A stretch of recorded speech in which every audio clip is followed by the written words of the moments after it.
Admiral Kexthor walked into the Great Hall on Nexus Prime with heavy steps. His blue skin had turned darker with worry, and his 4 eyes showed the stress of many sleepless nights. Around the massive circular table sat the leaders of 12 different alien species. They had come from across the galaxy for this emergency meeting. The holographic display in the center of the room showed a small blue planet, Earth, Sol 3 in their files, a world that should have meant nothing to the great powers of the galaxy. But now, this tiny planet had become their biggest fear. "Fellow beings," Kexthor began, his voice carrying through the translator devices, "we have a problem, a big problem." The crystal being known as Shard of Contemplation spoke first. Her voice sounded like wind chimes in a gentle breeze. "Admiral, we have been watching this world for only 3 of their years. How dangerous can they really be?" Kexthor pressed a button. The display changed to show images of human warfare, ancient battles with swords and spears, medieval sieges with catapults and arrows, modern conflicts with guns and bombs, nuclear explosions that could destroy entire cities. "Look at their history," Kexthor said. "Other species fight when they must. These humans fight because they can. They have been at war for their entire existence." A tall, green-skinned Vorthan leader named Commander Zelk leaned forward. "But Admiral, they are primitive. They do not even have faster-than-light travel yet. Their weapons are basic. What threat could they pose to our advanced civilizations?" The hologram showed a human soldier in combat. The alien leaders watched as the human used his body as a shield to protect his wounded friend. They saw humans charging into certain death to complete their missions. They watched human medics running into dangerous areas to save the wounded, even when enemy fire was all around them. "This is what makes them dangerous," Kexthor explained.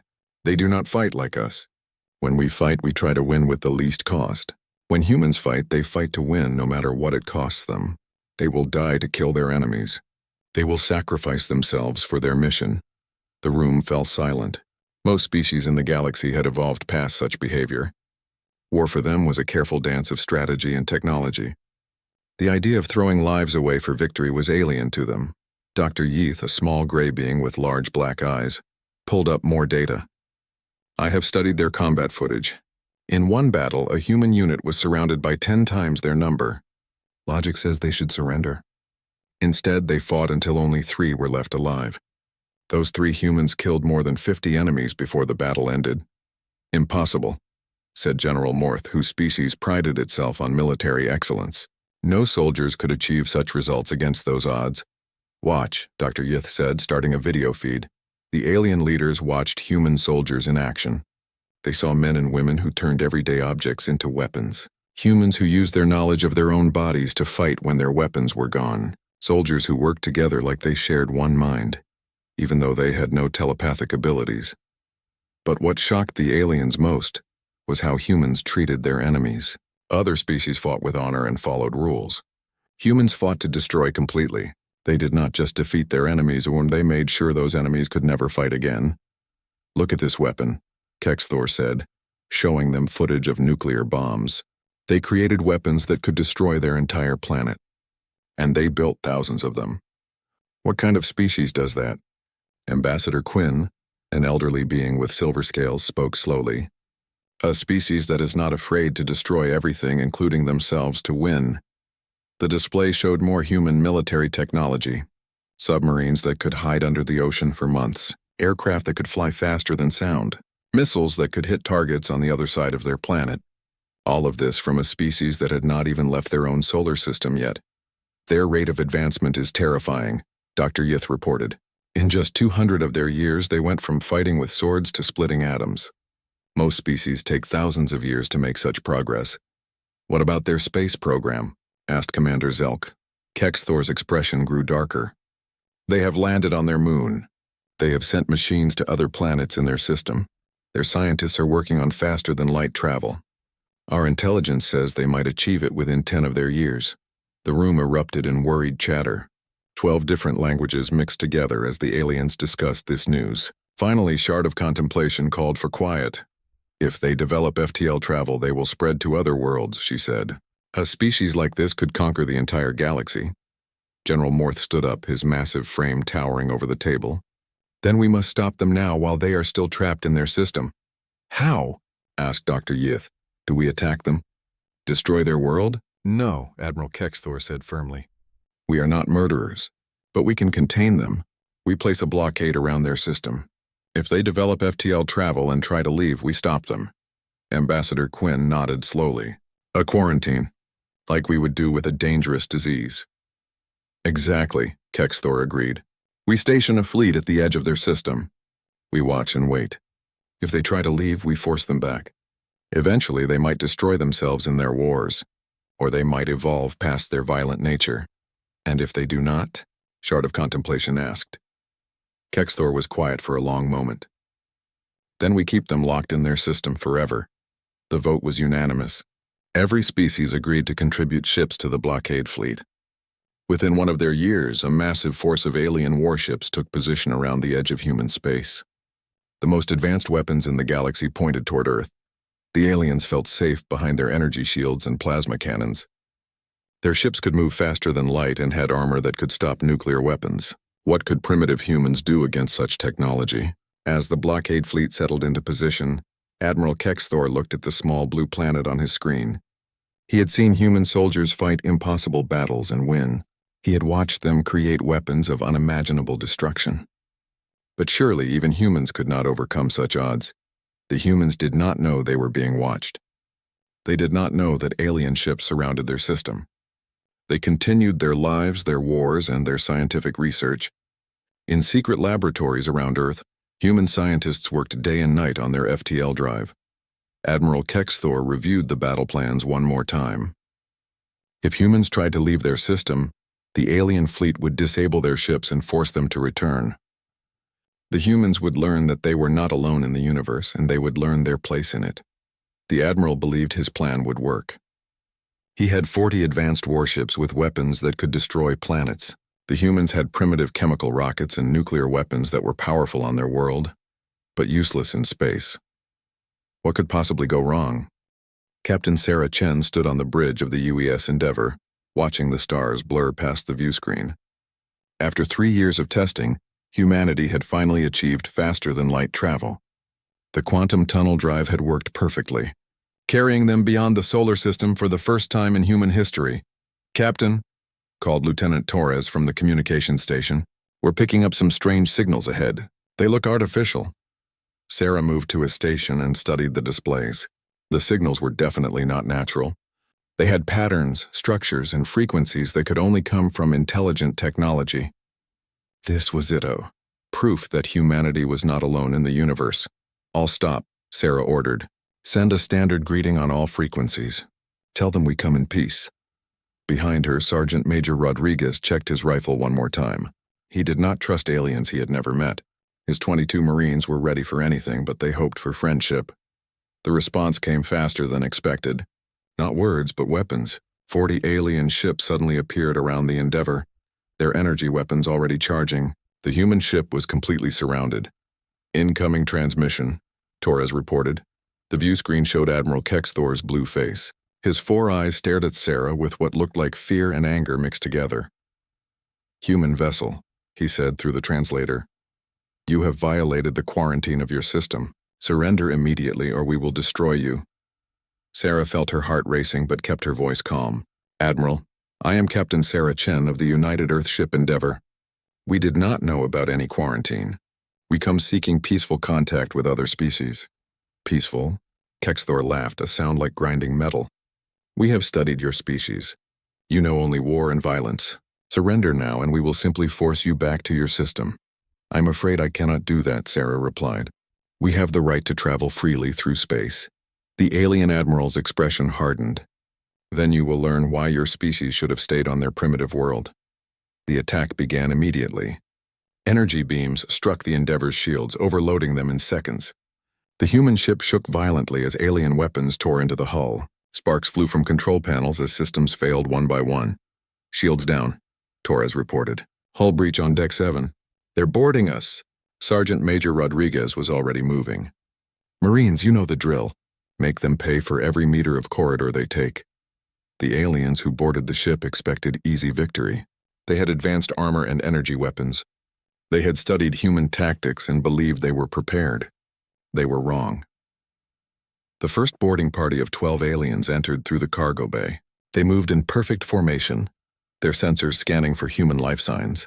What they found was Corporal Johnson, apparently wounded and alone, crawling behind a stack of supply crates. One human, injured, the alien squad leader reported. Moving to capture. The aliens approached carefully, weapons ready. When they were close enough, Johnson rolled over and smiled. In his hands was a human fragmentation grenade with the pin already pulled. "Welcome to Earth's Navy," he said, and let go of the handle. The explosion killed 3 aliens and wounded 5 more. Before the survivors could recover, Marines Henderson and Kim opened fire from hidden positions. Human rifles fired bullets designed to penetrate alien armor. Within 30 seconds, the entire boarding party was dead. More aliens came. This time they were ready for human tricks. They moved slowly, scanning every corner, checking every shadow. They entered the mess hall expecting another ambush. Instead, they found Staff Sergeant Martinez calmly eating his lunch at a table in the center of the room.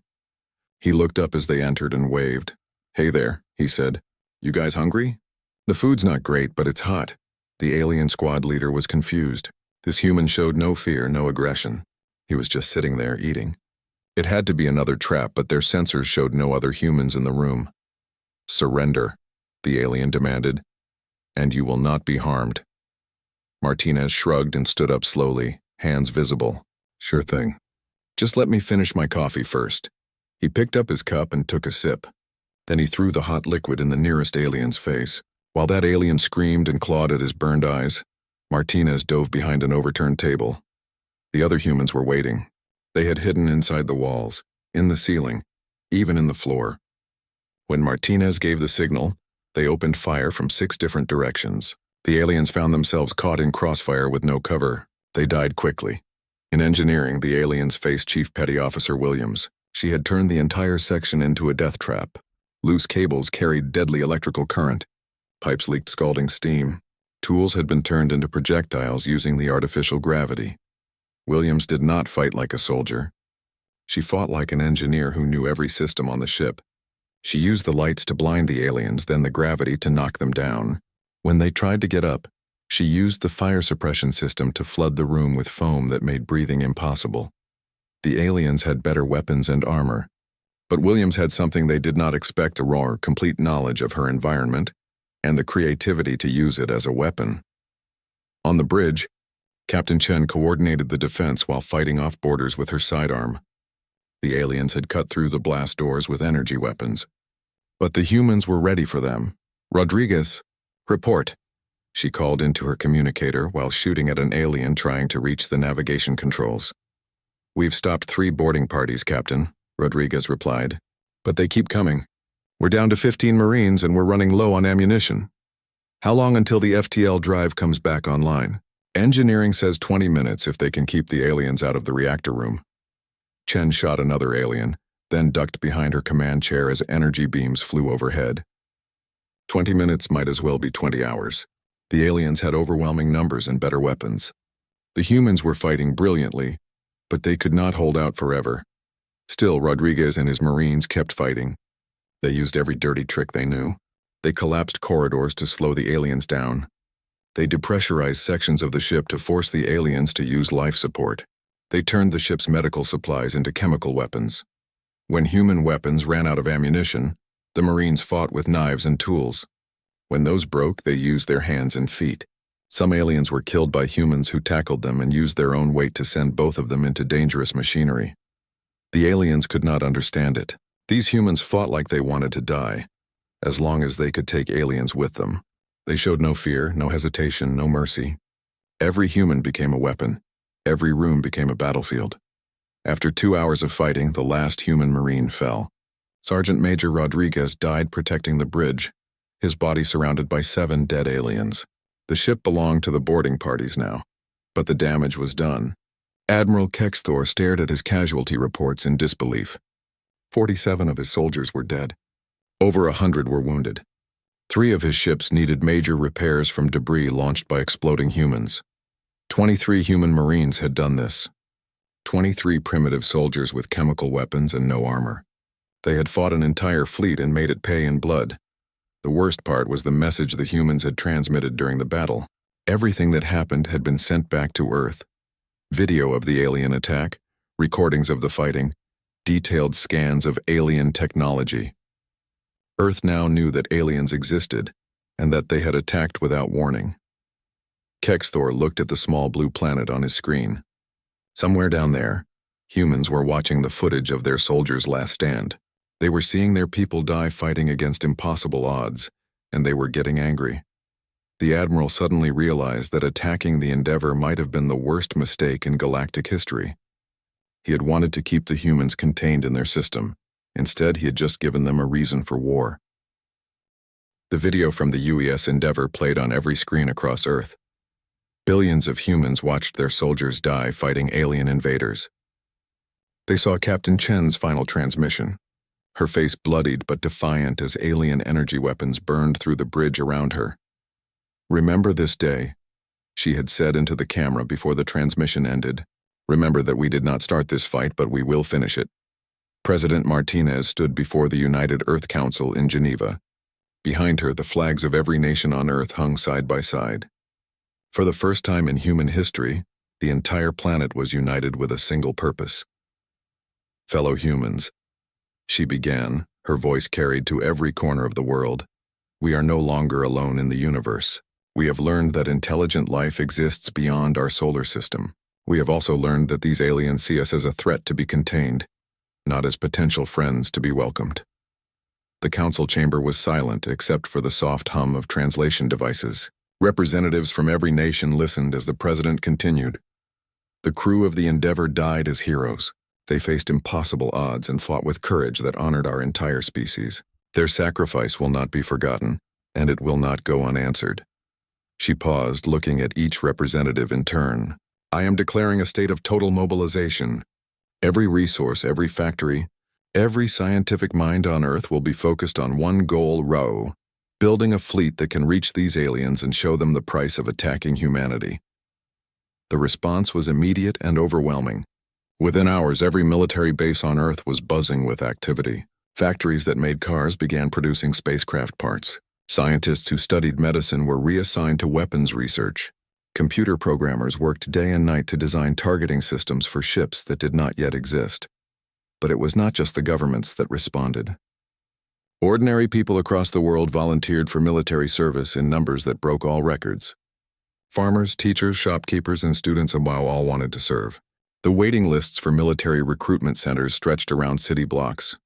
General Rebecca Hayes stood in the Pentagon's Situation Room, surrounded by holographic displays showing the massive construction effort. She had been placed in command of the Earth Defense Fleet, humanity's first interstellar navy. "How long until the first wave is ready?" she asked Admiral Thompson, her naval commander. 6 months for the first 10 ships, he replied. "Another month for each additional squadron after that." "The new shipyards are working around the clock." General Hayes nodded. 6 months seemed like forever, but it was incredibly fast for building an entire space navy from nothing. The aliens did not know that humans had been planning for interstellar warfare since they first looked at the stars. Every science fiction story, every military simulation, every war game had prepared humanity for this moment. The ships taking shape in Earth's orbital shipyards were not copies of alien technology. They were purely human designs built around human strengths and human ways of fighting. Where aliens relied on energy shields and plasma weapons, humans used thick armor and kinetic weapons that fired solid projectiles at incredible speeds. Colonel Marcus Stone watched his Marines train in the new zero-gravity combat facilities. These were not the same kind of soldiers that had served on the Endeavor. These Marines had been selected and trained specifically for fighting aliens in space. "Remember," Stone told his troops, "the aliens think they know how we fight because they watched footage from our planet. They have studied our wars, our tactics, our equipment. They think they are prepared for us." He smiled grimly. "They are wrong. Everything they have seen was humans fighting other humans. They have never seen us fight aliens. They have never seen us fight for the survival of our entire species." The training was brutal. Marines learned to fight in zero gravity, in vacuum and radiation fields that would kill unprotected humans in minutes. They practiced boarding actions on mock alien ships. They learned to use every system on their vessels as a weapon. But the most important training was psychological. These Marines were taught that they were not just soldiers, they were representatives of the human race. Every alien they met would judge all of humanity based on what they saw. The Marines had to be perfect warriors, perfect ambassadors, and perfect examples of human courage. The first ships of the Earth Defense Fleet launched exactly 6 months after the attack on the Endeavour. They were sleek vessels with names like Defiance, Retribution, and Humanity's Sword. Each ship carried 500 Marines and enough firepower to level a city. The fleet's destination was Kepler Station, an alien monitoring post at the edge of Zephyrian space. Intelligence from the Endeavour's final transmission had identified it as a key facility in the aliens' early warning network. Admiral Kexthor watched the human ship's approach with growing concern. His long-range sensors showed vessels unlike anything in the galactic databases. They moved in formations that seemed chaotic, but were clearly coordinated. Their energy signature suggested weapons and propulsion systems based on principles the aliens did not recognize. "Admiral," his sensor officer reported, "the human ships are not responding to our warning signals. They continue to approach at high speed."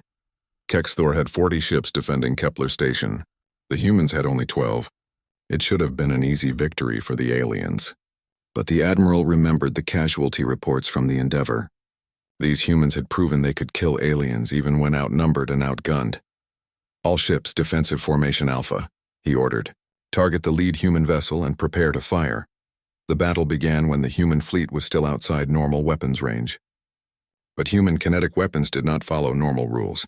Solid projectiles fired from magnetic accelerators crossed the distance in seconds, striking alien ships with the force of small asteroids. The first alien vessel to be hit simply disintegrated. Its energy shields were designed to stop plasma bolts and particle beams, not solid metal traveling at 30% of light speed. The projectile punched through the shield, through the armor, and through the ship itself, leaving a hole 10 meters wide. "Impossible," Kexthor whispered. "How can they hit us at this range?" His tactical officer was studying the sensor data. "Admiral, their computers are calculating our movement patterns. They are not aiming at where we are, Ro. They are aiming at where we will be." The human ships were closing fast now, their own formations shifting and changing in ways that confused alien targeting systems. When the aliens fired their energy weapons, the humans were already somewhere else. When the aliens tried to predict human movement, the humans changed direction in ways that seemed to ignore physics. Colonel Stone's Marines watched the space battle from their assault transports. Around them, the ship shook as alien weapons found their mark. But the thick human armor held. These ships were built to take damage and keep fighting. 2 minutes to boarding range, the pilot announced. Stone checked his rifle one more time. The weapon was designed specifically for fighting aliens. It fired armor-piercing rounds that could punch through their energy shields and tough hide. But more importantly, it was simple and reliable. Human weapons might not be as advanced as alien technology, but they would work when humans needed them to work. The assault on Kepler Station was unlike anything the aliens had ever experienced. Human boarding pods slammed into the station at high speed, their occupants protected by impact gel and powered armor. When the pods opened, Marines poured out already firing. But this was not the desperate last stand of the Endeavour. This was a coordinated military assault by soldiers trained specifically for this kind of fight. The Marines moved through the station like they had been there before, following detailed plans based on intelligence gathered from alien databases. The aliens defending the station were excellent soldiers, but they had trained to fight other aliens.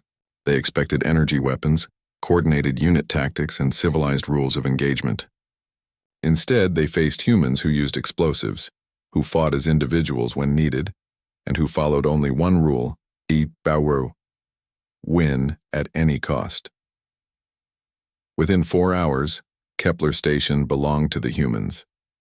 But the Marines did not just capture it, they began converting it into a human military base. Supply ships arrived carrying prefabricated equipment. Engineering teams started modifying alien systems to work with human technology. Admiral Kexthor watched in horror as humans turned his monitoring station into a forward operating base. They were not just raiders or pirates. They were conducting a military campaign with precision and planning that rivaled the best alien generals. News of the human victory spread through alien space faster than light. Species that had never heard of Earth suddenly learned about the new threat. Intelligence reports described human ships that ignored conventional tactics, human soldiers who fought like machines, and human commanders who planned battles like they had been fighting in space for centuries. The Zephyrian Confederacy called another emergency meeting.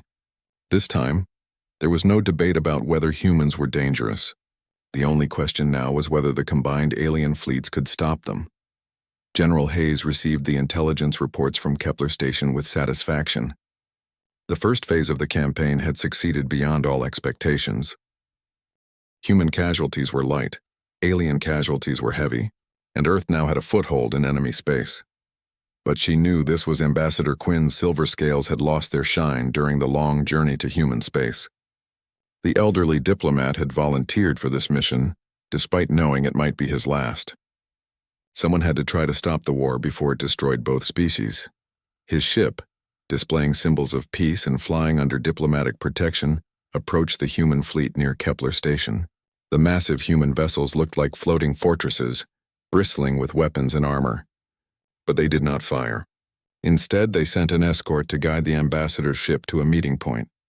General Rebecca Hayes waited in the conference room aboard the UES Retribution. She wore her dress uniform, but her sidearm was visible on her hip. Behind her stood 2 Marines in full battle armor. The message was clear, Eru. Humans would talk, but they were ready to fight. Ambassador Quinn entered the room slowly, his age showing in every step. He had been a diplomat for over 300 years, but he had never faced a situation like this. Most species fought limited wars over territory or resources. Humans seemed to be fighting for something much more dangerous, justice. General Hayes, Quinn began, his translator converting his words into English.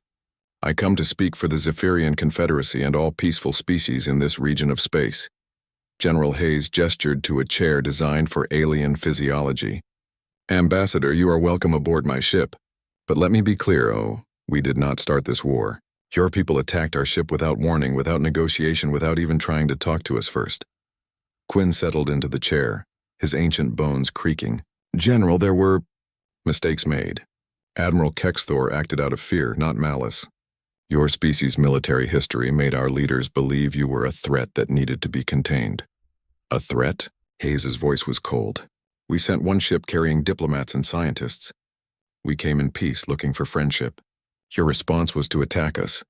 The ambassador spread his hands in a gesture of peace. I understand your anger, but continuing this war will only lead to more death.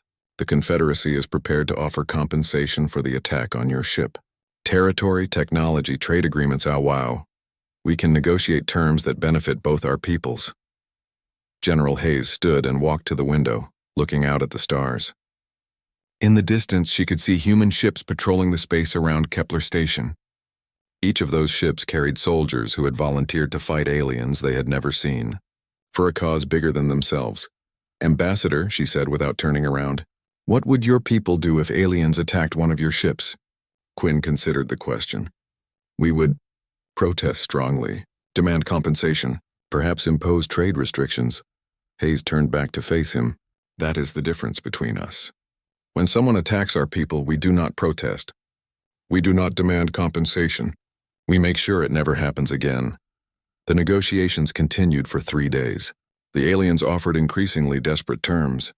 They were willing to give humans territory in neutral space. They offered advanced technology that could improve life on Earth.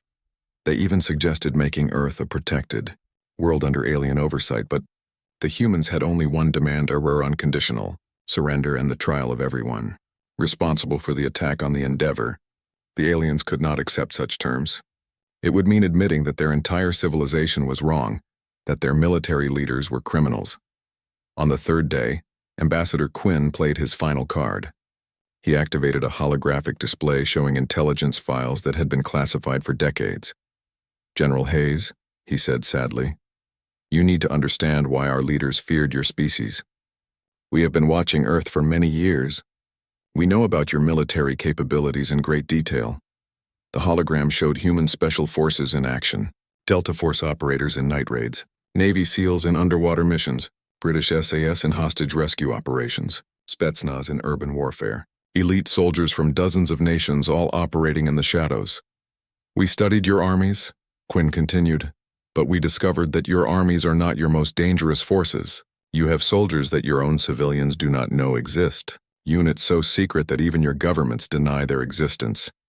General Hayes watched the intelligence footage with a poker face, but inside she was calculating. The aliens knew about Earth's Special Operations Forces. They had been watching, learning, preparing. But how much did they really understand? These soldiers, Quinn said, pointing at a video of Special Forces operators, they do not fight like your regular armies. They operate beyond conventional warfare. They are trained for missions that other species cannot even imagine. The ambassador leaned forward. General, the forces you have brought to our space are already beyond our ability to counter effectively. But if these special forces join the war, the casualties will be unimaginable. Please let us find a peaceful solution before it is too late. General Hayes was quiet for a long moment. Then she smiled, and Ambassador Quinn suddenly felt very afraid. Ambassador, she said softly, you think the soldiers you have been fighting are our regular army. You think the Marines who took Kepler Station represent standard human military capability. She activated her own holographic display, showing the organization chart of the Earth Defense Fleet. Let me explain something about human military structure. The soldiers you have met are indeed our regular forces, well-trained, well-equipped, professional military personnel. The hologram highlighted different units within the fleet structure. But you are correct that we have other types of soldiers. We call them Special Operations Forces. They are selected from the very best of our regular military. They receive training that most humans could not survive. They are equipped with technology that officially does not exist. Ambassador Quinn's silver scales began to darken with fear. General, surely you would not use such forces against us. The rules of civilized warfare are what rules? Hayes interrupted. You attacked our ship without warning. You killed our people without cause. You started a war and now you complain about how we fight it? She stood and walked around the table, stopping behind the ambassador's chair. The forces you have faced so far have been fighting under rules of engagement, designed to minimize civilian casualties and protect alien prisoners. They have been following the laws of war as understood by civilized species. Her voice became deadly quiet. Special Operations Forces follow different rules. They are trained to complete their missions regardless of cost. They do not take prisoners unless prisoners serve their mission. They do not worry about civilian casualties if civilians are supporting enemy forces. Ambassador Quinn turned in his chair to face her. General, you cannot be serious. You would unleash such forces on civilized worlds? General Hayes returned to her seat and leaned forward. Ambassador, I want you to understand something very clearly. The attack on the Endeavor was not just an attack on one ship. It was an attack on humanity itself. Every human being in the galaxy is now at war with your Confederacy. She activated another display, showing star charts of alien space. We know where your worlds are. We know which ones have military bases and which ones have civilian populations. We know your trade routes, your communication networks, your resource extraction facilities. The ambassador stared at the detailed intelligence maps. How is this possible? We have only known about your species for a few years. Because while you were watching us, Hayes explained, we were watching you. Human intelligence services have been preparing for contact with alien species for decades. We have protocols, plans, and capabilities that we hoped we would never need to use. She highlighted several systems on the star chart. These are your most heavily defended worlds. Your leadership believes they are safe behind their shields and fleets. They think that even human military capability cannot threaten such fortifications. Ambassador Quinn felt a chill run through his body. The citadel of thoughts. You cannot be planning to attack the Mentari homeworld. It is the most defended position in known space. General Hayes smiled again, and this time the ambassador could see something in her eyes that made him understand why humans were so feared. It was not anger or hatred. It was the cold calculation of a predator that had found its prey. Ambassador, she said, I want you to return to your leaders with a message. You have 7 of your days to surrender unconditionally and hand over everyone responsible for the attack on the Endeavor. If you do not, you will discover the difference between fighting Earth's army and fighting Earth's special forces. The negotiations ended that day. Ambassador Quinn returned to Confederacy space with the human ultimatum, knowing that his leaders would never accept such terms. The aliens had too much pride, too much faith in their technology, too much belief in their superiority. General Hayes watched the alien ship disappear into FTL travel and activated her secure communications. Control, this is General Hayes. Diplomacy has failed. Activate Operation Shadow Strike. Repeat, activate Operation Shadow Strike. Across human space, the message was received by units that officially did not exist. In training facilities hidden on remote asteroids, soldiers who had no names began their final preparations. On ships that appeared on no registry equipment, the asteroid drifted through space like any other piece of rock, its course seemingly random among the millions of debris fragments that floated between star systems. But inside its hollowed core, Major Alex Morrison and his 11-person team waited in perfect silence. They had been traveling for 3 months, hidden within their mobile base as it approached the most defended position in alien space.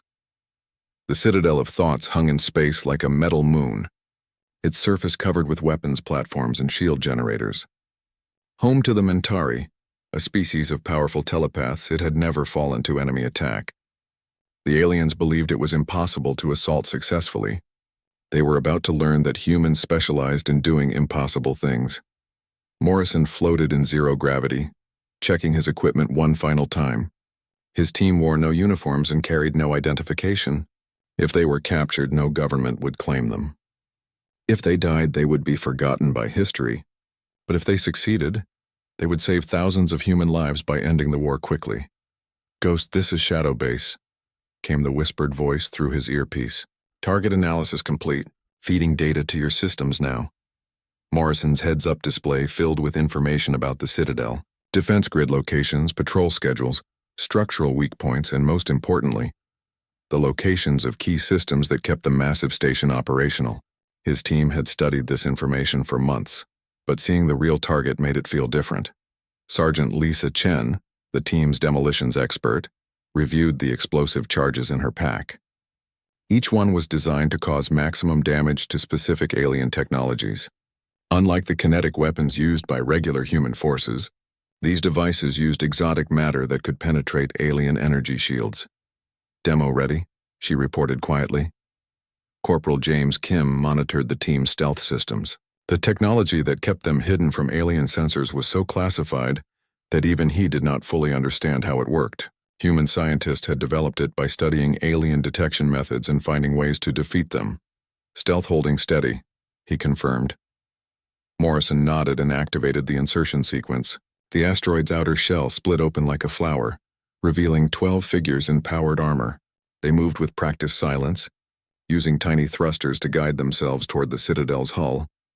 The Mentari telepaths who defended the station were powerful beings capable of reading thoughts from vast distances. But human special forces had trained for years to operate against psychic enemies. Their minds were protected by a combination of mental discipline, technological shields, and cognitive techniques that made their thoughts unreadable. Staff Sergeant Maria Rodriguez, the team's infiltration specialist, reached the station's hull first. Her fingers traced patterns across the alien metal, reading its composition and structure through her suit's sensors. Within minutes, she had found what she was looking for. Wow. A maintenance hatch that provided access to the station's inner levels. "Entry point located," she whispered. "Beginning penetration." The hatch was locked with alien technology, but Rodriguez had trained on captured Mentari equipment. Her tools bypassed the security systems without triggering any alarms. One by one, the Special Forces operators slipped inside the Citadel of Thoughts. The interior of the station was like nothing they had ever seen. Corridors curved in impossible directions, following Mentari thoughts rather than human logic. Gravity flowed in streams that changed direction without warning. Walls pulsed with energy that responded to the emotions of nearby telepaths. But the human operators had studied these conditions in simulation. They moved through the alien environment like ghosts, their presence masked by technology and training that the Mentari could not detect. Corporal David Park, the team's technology specialist, connected his equipment to an alien data terminal. Within seconds, he was downloading information about the station's defensive systems. The Mentari had protected their computers with psychic locks, but human artificial intelligence could crack codes that telepathic minds considered unbreakable. "Control systems mapped," he reported, ready to proceed to Phase 2. The team split into 3 groups, each moving toward a different target. Morrison led one group toward the station's main power core. Chen led another toward the shield generators. Rodriguez's group headed for the command center, where the Mentari leadership coordinated the defense of their space. They moved through the station like smoke, leaving no trace of their passage. When alien guards passed within meters of their positions, the humans simply became part of the shadows. When security sensors swept the corridors, the Special Forces operators were invisible. In the power core chamber, Morrison planted charges that would overload the station's main reactors. But these were not simple explosives. They were designed to cascade through the alien power grid, causing failures throughout the entire defensive network. Chen's team reached the shield generators and began their own work. The Mentari shields were powered by crystalline matrices that focused psychic energy into protective barriers. Chen's charges would not just destroy the crystals, they would turn them into weapons that would tear the station apart from within. Rodriguez's group had the most dangerous mission. They needed to reach the command center and capture or eliminate the Mentari leaders who controlled the sector's defenses. But the command center was protected by the most powerful telepaths in alien space, beings who could kill with a thought. As they approached the command center, Rodriguez felt pressure in her mind. The Mentari were trying to read her thoughts to understand what she was planning, but human mental conditioning held firm.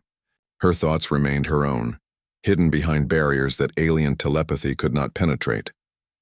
The command center doors were guarded by 4 Mentari warriors, tall beings with pale skin and large black eyes. Their minds reached out constantly, scanning for threats, reading the thoughts of everyone around them. They should have detected the humans immediately. Instead, Rodriguez and her team walked past them like they were not there. Human stealth technology did more than hide their bodies. It made them invisible to psychic detection as well. Inside the command center, the Mentari leadership stood around a holographic display showing the approaching human fleet. Admiral Kexthor was there, along with the most powerful telepathic minds in the Confederacy. They were planning the defense of their most important world, confident that their psychic powers made them unbeatable. Rodriguez and her team took positions around the room, weapons ready. When Morrison's voice came through their earpieces, they would act. All teams report, Morrison whispered from his position near the power core. Demo team ready, Chen confirmed. Tech team ready, Park added. Command team in position, Rodriguez concluded. Morrison looked at the timer on his explosive charges. In 30 seconds, the Citadel of Thoughts would learn what it meant to fight Earth's special forces. Execute, he ordered. The power core exploded first, sending cascading failures through every system on the station. Emergency lighting failed, gravity fluctuated wildly, and communication networks went dead. In the darkness and chaos, the shield generators detonated, turning the station's own defenses into weapons of destruction. In the command center, Rodriguez's team struck with surgical precision.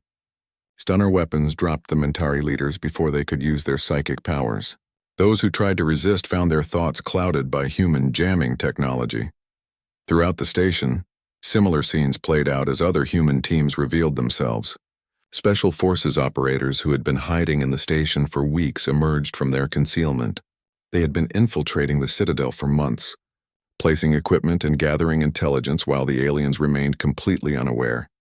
The Mentari tried to coordinate a defense, but their communication systems were down and their leaders were captured. Alien soldiers ran through corridors that changed configuration as the station's systems failed. They fired energy weapons at enemies they could not see and could not find. When the human fleet arrived 6 hours later, they found the Citadel of Thoughts completely disabled. Its shields were down, its weapons were offline, and its command structure was in human hands. The most defended position in alien space had fallen without a single shot being fired by the attacking fleet. Admiral Kexthor found himself in a human detention cell, staring at Major Morrison through the energy barrier. The human Special Forces officer looked ordinary, average height, brown hair, brown eyes. He could have been a shopkeeper or a teacher. There was nothing about him that suggested he was one of the most dangerous soldiers in known space. How? Kexthor asked. How did you defeat our telepaths? How did you penetrate our defenses? How did you do the impossible? Morrison smiled sadly. Admiral, you made the same mistake that many of our enemies have made throughout human history. You studied our conventional forces and assumed you understood us. You learned how human armies fight, but you never learned how humans think. He leaned closer to the barrier. When humans face an enemy we cannot defeat through conventional means, we do not surrender. We do not negotiate. We find another way. We adapt, we innovate, we overcome. Morrison activated a holographic display showing the current military situation. Throughout alien space, similar operations were taking place.